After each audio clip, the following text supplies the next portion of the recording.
30வது சங்கீதம் தான் இன்றைக்கி வாசிக்கணுமா? நல்லா தெரியுமா? நல்லா தெரியுமா? எல்லாருக்கும் நல்லா தெரியுமா? 28 வருஷமா? சரி, ஓகே. 30வது சங்கீதம் தான் வாசிக்கணும். சந்தேகம் வரக்கூடாதுல்ல. ஆண்டவர் 2 தடவை கேட்டால் சந்தேகப்பட்ட ஆண்டவரேன்னு கேட்க முடியுமா? உறுதியாக சொல்லக்கூடிய மனநிலை இல்லை பாருங்களேன். அல்லேலூயா. 30 தான்ப்பான்னு உறுதியாக சொல்லணும். ஆமாப்பா 30 தான்ப்பா. என்னப்பா? ஏன்னா பைபிளை 6 நாளில் பைபிள் எடுத்தால் தான் இன்றைக்கி 30ன்னு உறுதியாக சொல்ல முடியும். ஞாயிற்றுக்கிழமை மூடி வச்ச பைபிளை அடுத்த வாரம் ஞாயிற்றுக்கிழமை திறந்தா 30 தானா அப்படின்னு கேட்கும்போது யோசிக்க வேண்டிய மனநிலை தான் வரும். அல்லேலூயா. 30வது சங்கீதத்தை நாம் எல்லாரும் எடுத்துக்கொள்ளலாம். கிரக பிரதிஷ்டையின் பாட்டாகிய தாவீதின் சங்கீதம். கிரக பிரதிஷ்டையின் பாட்டாகிய தாவீதின் சங்கீதம். இந்த சங்கீதத்தை தாவீது எதற்காக எழுதினார் அப்படின்னா, தேவனுடைய ஆலயத்தை பிரதிஷ்டை செய்யும்போது ஒரு பாடலை பாடுவதற்காக இந்த சங்கீதத்தை தாவீது எழுதியிருக்கிறார். நல்லா கவனிங்க. நம்ம இன்னைக்கு நம்ம நாட்களில் இன்னைக்கு ஒரு விசேஷ நாட்களில் அதற்கேற்ற மாதிரி ஒரு வேத வசனத்தை எடுத்து நம்ம வாசிப்போம். உதாரணத்துக்கு ஒரு கிறிஸ்மஸ் நாட்கள் வந்துட்டால் இயேசுவின் பிறப்பை குறித்து அதிலிருந்து ஒரு வேதப்பதியை எடுத்து வாசிப்போம். ஒரு ஈஸ்டர் நாட்கள் வந்துட்டால் இயேசுவின் மரணத்தையும் உயிர்த்தெழுதலையும் குறித்து ஒரு வேதப்பதியை எடுத்து வாசிப்போம். அந்த மாதிரி அன்னைக்கு யூத ஜனங்கள் ஆலயத்தை பிரதிஷ்டை பண்ணும்போதோ இல்லை ஆலயத்தில் ஒரு பண்டிகையை கொண்டாடும் போதோ ஆலயத்தை மகிமைப்படுத்தி ஒரு வேத பகுதியை எடுத்து வாசிப்பாங்க. அதுக்காக இந்த சங்கீதம் 30வது சங்கீதத்தை வச்சிருக்கிறாங்க. அல்லேலூயா. ஆனால் தாவீது கிரக பிரதிஷ்டையின் பாட்டாகிய தாவீதின் சங்கீதம் அப்படின்னு தாவீது இந்த சங்கீதத்தை ஆலயத்தை பிரதிஷ்டை பண்ணி எழுதுறாரு. எந்த ஆலயத்தை அவர் பிரதிஷ்டை பண்ணி எழுதியிருப்பார் அப்படின்னு சிந்திக்கும் போது பார்த்தா, ஆலயத்தை பிரதிஷ்டை பண்ணி தாவீது எழுதுறாருன்னா ஆலயம் இல்லை. தாவீது காலத்தில் ஆலயம் இல்லை, எருசலேம் தேவாலயமும் இல்லை. ஆனால் அவர் ஆலயத்தை பிரதிஷ்டை பண்ணி ஒரு சங்கீதத்தை ஒரு பாடலை எழுதுறாரு. அல்லேலூயா. எந்த ஆலயத்தை அவர் எழுதியிருப்பார்? ஆலயத்தை அவர் கட்டலை, ஆனால் ஆலயத்திற்கான ஏற்பாடு வேலைகளை செஞ்சு வச்சுருந்தார். ஆலயத்திற்கான ஏற்பாடு வேலைகளை செஞ்சு அதற்கான தங்கத்தையும் வெள்ளியையும் பொருட்களையும் சேர்த்து வச்சுருந்தார். ஆலயத்தை கட்டுவதற்கான எல்லா ஏற்பாடும் பண்ணி வச்சுருந்தார். ஆனால் ஆலயம் இல்லை அவர் இருக்கும்போது. ஆலயம் இல்லாத நாட்கள் அவர் பாடுறாரு கிரக பிரதிஷ்டையின் பாட்டாகிய தாவீதின் சங்கீதம். கர்த்தாவே, என் சத்துருக்கள் என்னை மேற்கொண்டு மகிழ ஒட்டாதையும் நீர் என்னை கை தூக்கி எடுத்தபடியினால் உம்மை போற்றுவேன். என் தேவனாகிய கர்த்தாவே, உம்மை நோக்கி கூப்பிட்டேன், என்னை நீர் குணமாக்கினீர். கர்த்தாவே, நீர் என் ஆத்மாவை பாதாளத்திலிருந்து ஏற பண்ணி நான் குழியில் இறங்காதபடி என் உயிரோடே காத்தீர். அதான் கவனிங்க. ஏதோ ஒரு விஷயத்திலிருந்து ஒரு விடுதலை பெற்றவனாய் தாவீது இந்த சங்கீதத்தை பாடுகிறார். ஏதோ ஒரு போராட்டத்தில், ஏதோ ஒரு பிரச்சனையில் ஒரு விடுதலை பெற்றவனாய், ஒரு விடுதலையின் அனுபவத்தை பெற்றுக்கொண்டவனாய் தாவீது இந்த சங்கீதத்தை எழுதுகிறாரு, பாடுகிறாரு. அல்லேலூயா. அதை எப்படிலாம் தாவீது எழுதி பாடுறாருன்னா, ஒரு கவிதை நடைமுறையில். கடந்த வாரத்தில் கூட பைபிள் ஸ்டடியில் நம்ம தியானித்தோம்.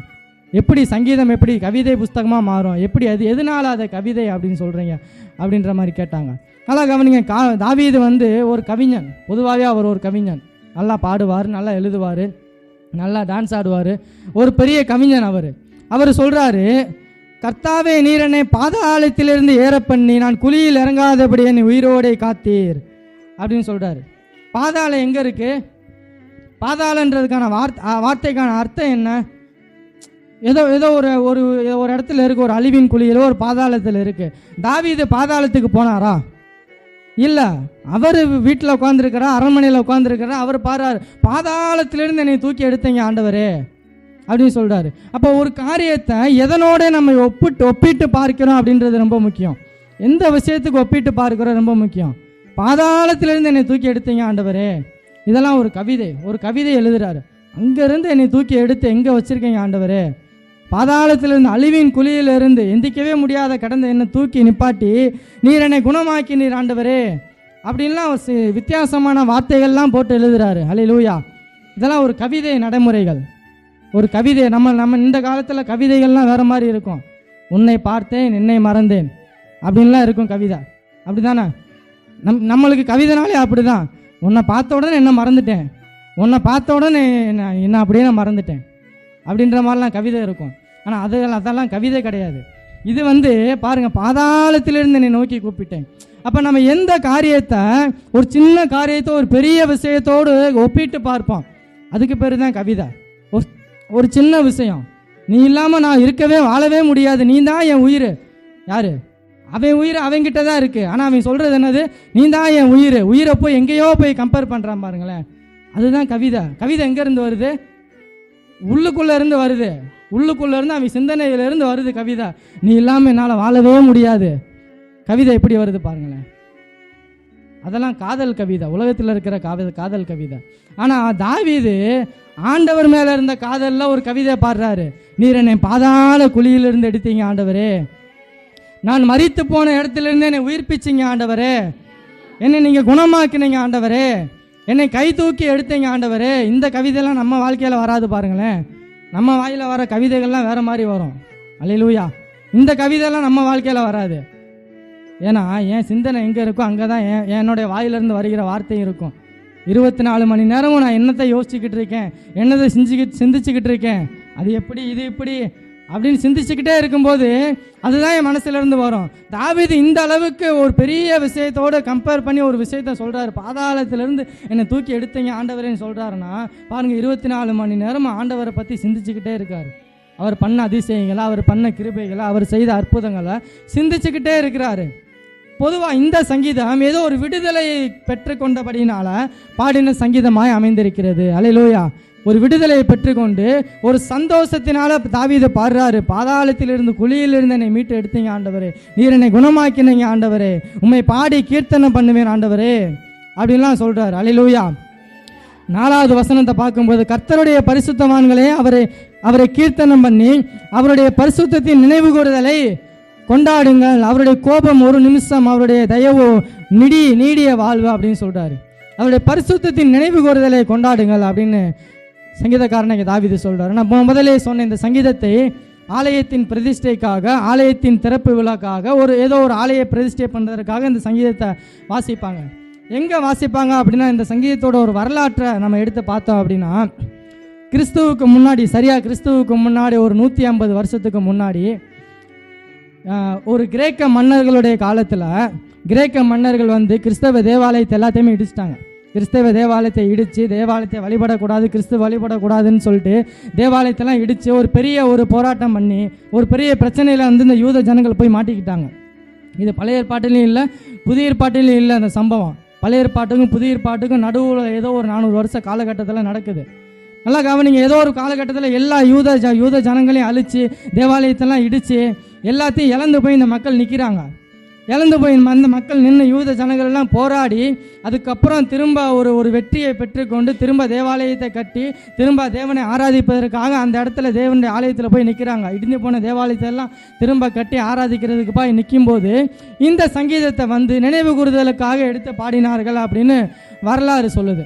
அல்லேலூயா. ஏதோ ஒரு பண்டிகை, ஒரு ஆலயத்தை பிரதிஷ்டை பண்ணி தேவனுடைய நினைவு கூறுதலை நினைவு கூர்ந்து பாடக்கூடிய ஒரு சங்கீதமாக இந்த சங்கீதத்தை அவர்கள் எடுத்து பாடினாங்க அப்படின்னு புதிய ஏற்பாட்டு காலத்தில் வரலாறு சொல்லுகிறது. அல்லேலூயா. இங்கே 5வது வசனம் என்ன சொல்லுது? அவருடைய கோபம் ஒரு நிமிஷம், அவருடைய தயவோ நீடிய வாழ்வு, சாயங்காலத்திலே அழுகை தங்கும், விடியற் காலத்திலே களிப்பு உண்டாகும் அப்படின்னு வசனம் சொல்லுகிறது. சாயங்காலத்திலே அழுகை தங்கும், விடியற் காலத்திலே களிப்பு உண்டாகணுமா? அதுதான் கிறிஸ்தவனுடைய வாழ்க்கை. நேற்றைய தினத்தில் இருந்த இரு காரியங்கள் எல்லாம் நேத்தோட முடிஞ்சிடணும். இன்னைக்கு பொழுது விடிஞ்சிருச்சுன்னா இன்னைக்கான காரியங்கள் மட்டும்தான் என் வாழ்க்கையில் இருக்கணும்.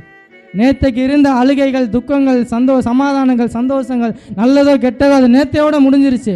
அதைத்தான் சாலமோன் சொல்றார், நாளை தினத்தை குறித்து பெருமை பாராட்டாதே, ஒரு நாள் பிறப்பதே அறியாதே, நாளைக்கு பார்த்துக்கலாம், நாளைக்கு பார்த்துக்கலாம், நாளைக்கு பார்த்துக்கலாம், நாளைக்கு என்னத்தை பார்ப்போம், நாளைக்கு இருந்தால் தானே பார்க்கறதுக்கு, நாளைக்கு பார்த்துக்கலான்ற காரியத்தை விட்டுட்டு இன்னைக்கு இருக்கிற வாழ்க்கையை நான் தேவனுக்காக எப்படி பிரயோஜனப்படுத்துகிறேன், அது ரொம்ப முக்கியம்.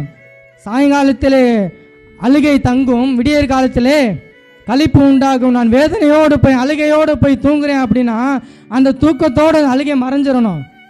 கசப்போட, கண்ணீரோட, ஒரு போராட்டத்தோடு, பொறாமையோட, எரிச்சலோட, இன்னொருத்தனோட சண்டையோட போய் தூங்குறேன்னா அன்னைக்கே முடிஞ்சிடணும். அடுத்த நாள் பொழுது விடிஞ்சிருச்சுன்னா என் வாழ்க்கை வேற. அடுத்த நாள் புதிய நாள் வந்துருச்சுன்னா புதிய நாளாக மாறிடணும், புதிய மனுஷனாக மாறிடணும். அன்னைக்கு எனக்கு இருக்கிற அன்னைக்கு என்னை வாழ்க்கையில் என்ன இருக்கிறோ அதை நான் சிந்திக்கணும். நேற்று நடந்ததையோ, முந்தானத்து நடந்ததையோ, போன மாதம் நடந்ததையோ, போன வருடம் நடந்ததையோ சிந்திக்கக்கூடாது. புதிய மாதத்தில் புதிய காரியங்களை தேவன் எனக்காக வச்சிருக்கிறாரு, அதை மட்டும் சிந்திச்சு நான் பயணிக்க வேண்டும். அல்லேலூயா, அல்லேலூயா. புதிய காரியங்களை தேவனின் வாழ்க்கையில் வச்சிருக்கிறாருன்னா பழசெல்லாம் மறந்துடும். ஆண்டவரே மறந்துட்டார் பழசெல்லாம். என்னுடைய பாவ வாழ்க்கை, என்னுடைய உலகத்தில் இருந்த வாழ்க்கை, ரட்சிப்புக்கு முன்னாடி இருந்த வாழ்க்கை, அதெல்லாம் ஆண்டவர் நினச்சி பார்த்தா நம்மளால் வாழ முடியுமா? முடியாது. அவரே மறந்துட்டார். பழைய எல்லாவற்றையும் மறந்து புதிய வஸ்திரத்தை தரித்து கொண்டவனாய் நான் வாழ வேண்டும். அல்லேலூயா.